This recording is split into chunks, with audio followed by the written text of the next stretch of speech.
for the troubled world to see. He showed the principles of freedom of the sea. The greatest man in Europe history is the truth. He was a hero in the wars for us a youth. Eisenhower praised him for his great advice. His wisdom and courage that was always nice.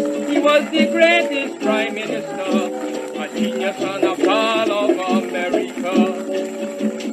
Ministers may reign, but we'll never find a brain like Winston Churchill again.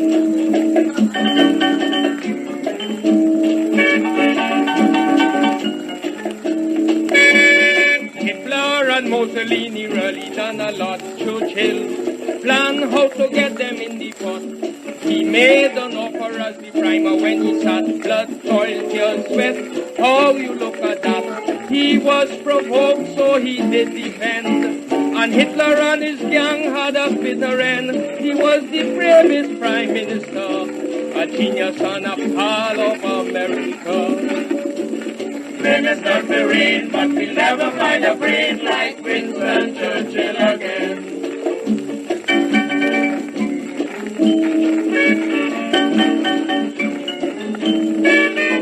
His father was a lord, he was the eldest son, that's why many great things he have done.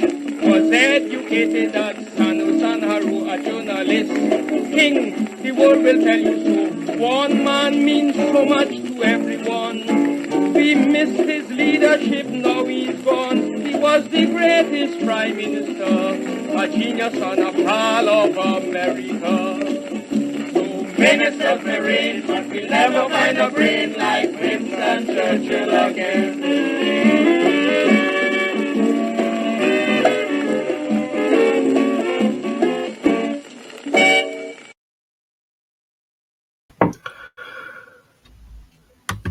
And we are a go. Hello, everyone. I am John Coleman from ApocatastasisInstitute for the Humanities and Alternative College and High School here on New Milford, Connecticut, USA. The purpose of this broadcast is to review The Gathering Storm by Winston Churchill. This is volume 1 of his Second World War series.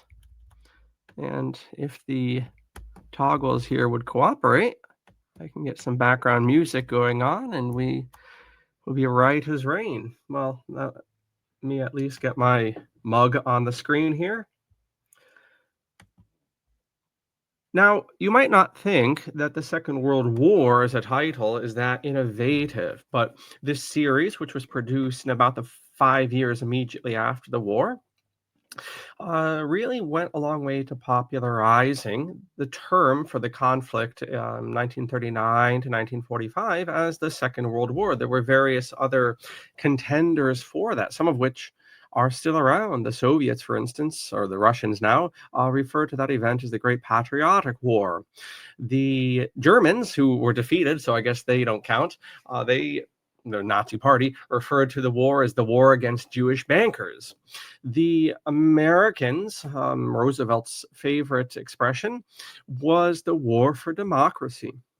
And ultimately, and I think it does have to do with Churchill's volumes here, the Second World War becomes the term. Okay. Now you're going to get your calming music. That's the question. I don't know. You know, sometimes things should not be improved. Not every improvement is good. And StreamYard has been, quote unquote, improving things. And I can't do it. I guess it's the Second World War. We're going to be stressed out. You don't get your background calming music. All right. But what you will get is the screen share. At least I can manage that. And we have a few appropriate images here as we make our way through this review. Now, again, we are looking at volume 1. Some of you know I'm very, very involved in a private study of the Holocaust this year. I've committed to reading every single book in the library on that topic, and I have certain reasons for entering into this study. But this series, of which this is the first book, here's not the series we need, neither this. Of course, it'll be the last toggle I hit. This is the series. It's 6 volumes. This fella has been glowering at me and seducing me when I go to the library to read my Holocaust books. And so I have shamelessly taken a digression from that specialized study into this one. So indeed, this is Churchill's war memoirs. Now, he was quite a writer. Churchill was quite a writer. You know, we obviously associate him as a politician, and so he was. But he did a great deal of writing. And something else I had forgotten. It's been a few years since I've binged on Churchill. I did that actually when I was a little bit younger. But I had forgotten that Churchill was also a very committed painter. And if we don't think of him as a writer, we certainly don't think of Winston Churchill as a painter, but so he was. And in fact, I have it's always the last image you want here. So here's a picture, in fact, colorized, of Churchill painting. So anyway, let's talk about the book. This is volume 1 of the series, and I'm right now, as of this recording, in volume 2, and I can tell you that the pacing is very, very well done. So volume 1 deals with the rise of the NSDAP, that is to say the Nazi Party, in 1933. And the volume concludes in May of 1940 with the German takeover of Norway and a great deal of attention given to British possibilities of attacking places in Norway, and indeed certain skirmishes that had happened on the high seas. Because the British and the Germans at that point were in an official state of war after Germany had, of course, entered Poland on September 1st, 1939. So we're dealing with what? 6.5, 7 years altogether in this book. Now, the book, and this happened to be the particular volume my library has, the book was published, this particular volume, in 1946, and then the other books were subsequently coming out every couple of years after that. It runs 667 pages, which is an interesting number, 667 pages, and the version I had access to was a simple paperback, although it did have some very nice, I suspect, rebound marbling on the cover. I suspect the cover I had was not the original. It's far too pretty for a trade paperback. So I think that was just specific to the volume that I had access to. But it sold. I mean, Churchill's writing sold. Churchill, of course, has always been far more popular in America than he was in Britain. Famously, he's cashiered after the war. And, well, I don't particularly have a high opinion of Winston Churchill. I think he's one of the biggest war criminals that have ever walked this earth. But that does not preclude the fact that he was a very handy man with the pen. In fact, I kind of wished, as I was rereading my Churchill, I kind of wished he had just stayed as an author and as a painter. He would have been far more useful to humanity than as a political leader, much less a military leader. Now, in this series, especially volume 1, there's all sorts of interesting things, which I'll bring up in this review. But I will say that one of the things Churchill is very careful to do is to portray himself as a voice in the wilderness. And that comes up very clear, especially in the first half of the book. Now, in the first half of the book, in the early to mid-30s, Churchill is not in power. In fact, he's not in power. He's not back in any sort of civil capacity until he's called to do so on different war committees and things in 1940. So he's painting, basically. He's painting and he's writing a big ass series on the Duke of Marlborough. And Churchill, Churchill, like Marlborough before him, I suppose, was part of that. The very last, Churchill was very, at the end of the line of a certain sentiment that existed in Marlborough's time, and that was the idea of noblesse oblige. No, Churchill is really that last generation of British ruling class people that had this idea that the power, that Providence had put them in power, and that they had an obligation to enrich British culture. And they had an obligation to be, military leaders and civil leaders, and they had to contribute to English letters and to the life of the mind of the British people, as opposed to having glorified babies and celebrities, which the British and American and European ruling classes have absolutely shamelessly become just paparazzi fodder. Churchill's generation, again, was the last that could pick up a pen and, put out volumes like this. At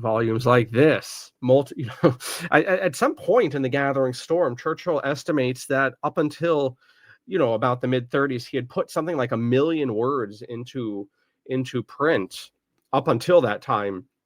And he adds many more thereafter. Now, the Gathering Storm is, it's obviously biased. It's coming from Churchill's point of view, and he was very successful. I mean, the idea of Churchill as the voice in the wilderness, he's the only one, or one of the very few, that saw through Hitler and the NSDAP. That's basically become canonized interpretation in English language histories. Now, eventually, I'll get around to reviewing Pat Buchanan's book, Hitler, Churchill, and the Unnecessary War, Hitler, Churchill, Stalin, and the Unnecessary War. I forget the specific title. But yeah, I mean, there's a whole counterpoint that, and this was very much the position of the Nazi Party, that the British were provoking them into war. The validity of that, or not, is not our concern here. As far as our author, Churchill, is concerned, the Germans are constantly playing this game of, we just need to take the Sudeten land. We swear we'll never have to do it again. And then the liberals, let's say the democracies, the Enlightenment democracies, France and England, they're just the Belgium, the Low Countries, Scandinavia.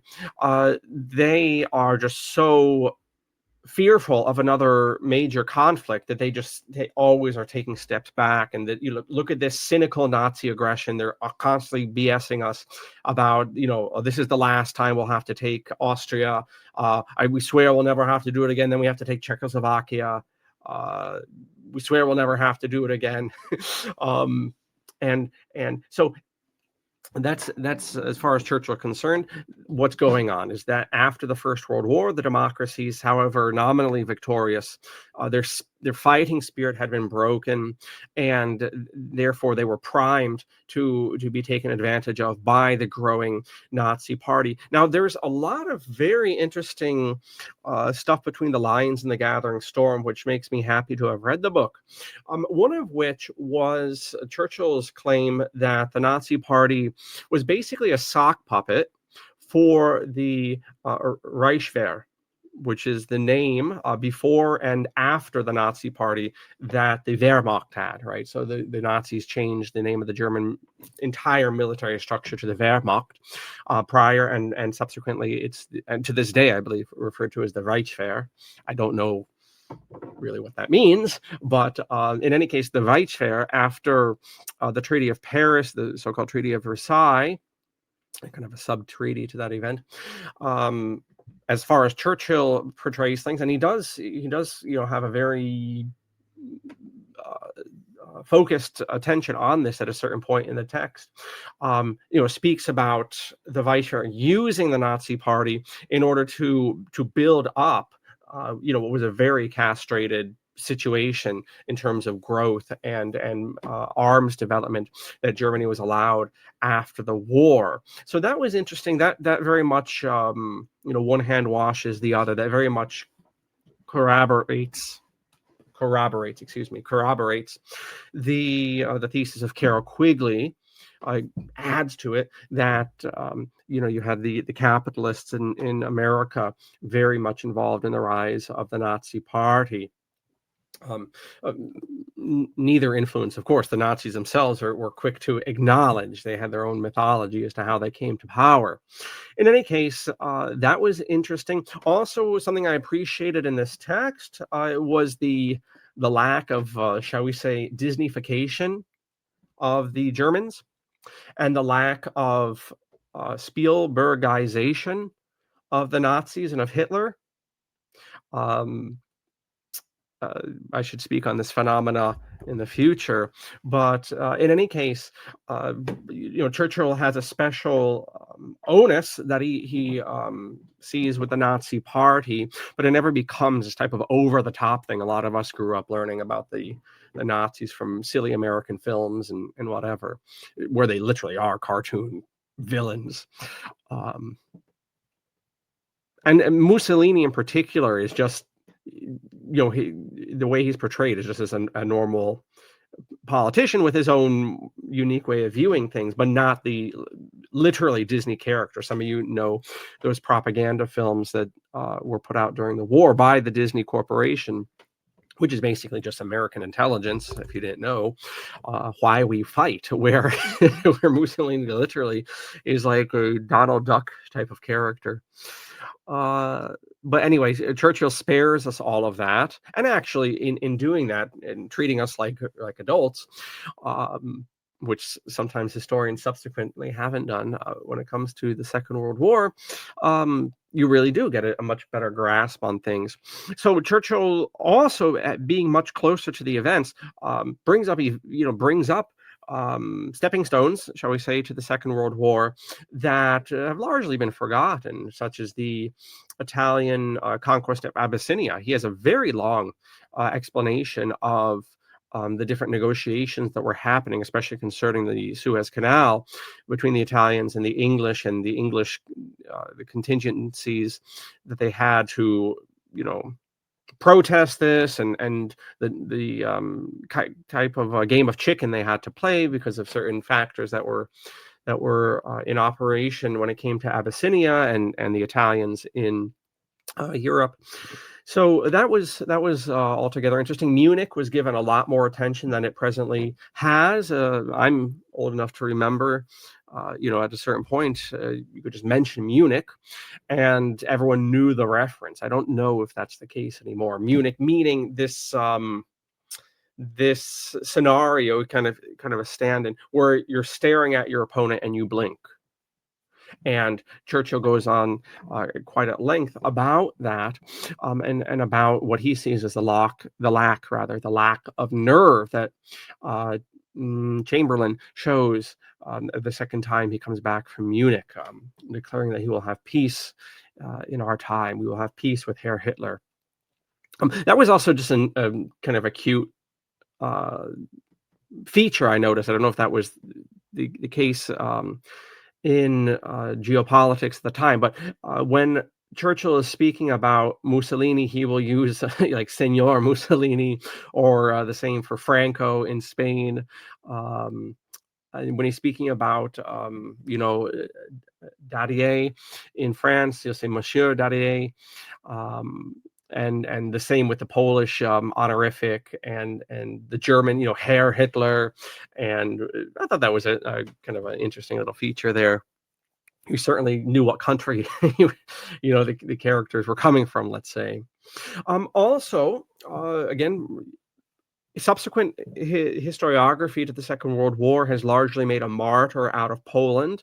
It is Poland, of course, that becomes the trigger finally that brings the English, I should say the British, into the war, and formally to declare war on Germany after having taken, as Churchill sees it, many steps back from the conquest of the Ruhr Valley, the Anschluss, the conquest of Czechoslovakia, and it is, of course, Poland that triggers that. However, again, we are spared the Disneyfication, the martyrdom of Poland altogether, because Churchill has some very sharp words for how the Poles behaved when the Germans took over part of Czechoslovakia, because the Poles were just as greedy for land and just as vicious towards the Czechs as the Germans were. And so that critique, you never hear. It's always just poor Poland. And we think of the German invasion in 1940. We forget, as Churchill points out, we forget how Poland behaved towards Czechoslovakia when they had the opportunity to feast off the carcass of that country. So the proximity of our author to the events also has, the freshness of these events that have largely fallen out of consciousness since then. Now, the book is divided into two halves, and that's the case for the second volume, I can tell you as well. And the two halves, more or less, are Churchill out of office, painting and ruminating and trying to warn people, giving the occasional speech, and then Churchill in the war cabinet, back in the Secretary of the Navy. Of course, it's something he had been involved with as a young man in the First World War, famously, maybe infamously, pushing for the Gallipoli campaign, which goes belly up, forcing Churchill to lead infantry on the continent for a while until the anger against his military incompetence subsided. And we'll have occasion to do that when we get to later volumes in this series, especially how certain air command decisions are portrayed, and we'll get into something to do with the Battle of Britain, but that remains in the future.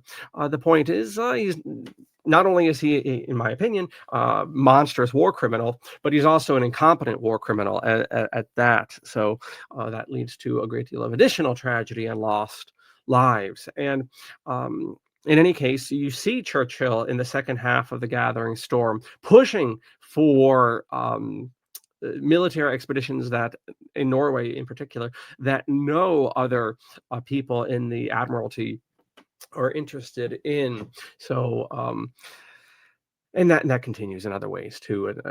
Proposals to attack the south of France and the soft underbelly of Europe and so forth. So certainly a rare military thinker in the case that he's often outvoted and cautioned against some of his schemes. Anyway, the second half of the book deals with that, and there's a great plethora in The Gathering Storm. There's a great plethora of primary sources, particularly telegrams from the king and from Parliament, and excerpts of speeches. So there's a rich bounty of materials here. And in fact, I had mentioned the book runs a curious 667 pages. There's an additional 100 pages of appendix, largely filled with primary sources, more lengthy sources than Churchill gets into in the text. So this is a real treasure trove for the historian. And Churchill obviously knew that the value of his writing. He knew the value that was going to have, especially being able to make the record as early as he did after the war. So we have that. Now, in terms of writing style, The Gathering Storm is pretty simple. It's very readable. And a testimony to Churchill's competence with the pen. He doesn't have too many flourishes. There were a few vocables that I wrote down, such as with haste and drudgeon, which is a hurry up, get in the car with haste and drudgeon. I like that expression. Occasionally he'll drop a few lines of poetry here and there, but it's never too much. It's never over the top. But it's a straightforward history from a very, very important, infamous maybe, participant, and well worth reading for those of you who want a driver's seat look as to what was going on in the war and in early historiography following that.